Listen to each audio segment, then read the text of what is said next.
ખેડૂતવાસ વિસ્તારમાં યુવાનની હત્યાના ગુનામાં સંડોવાયેલા પાંચેય શખ્સોને પોલીસે સાથે રાખી સમગ્ર ઘટનાનું રિકન્સ્ટ્રક્શન કર્યું હતું.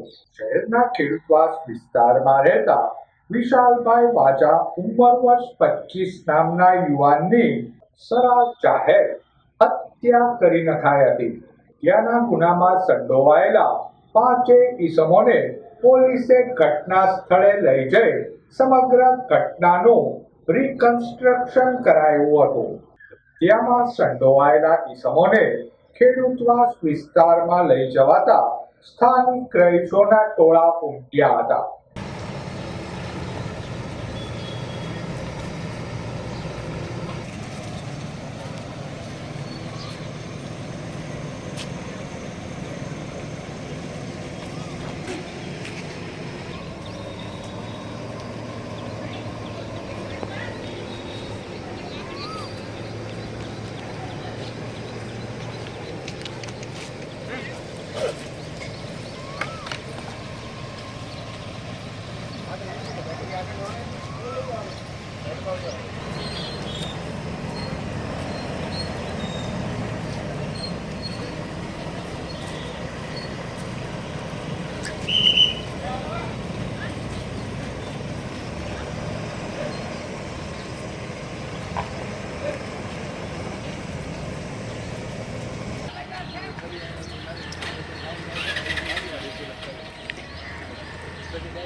બરાબર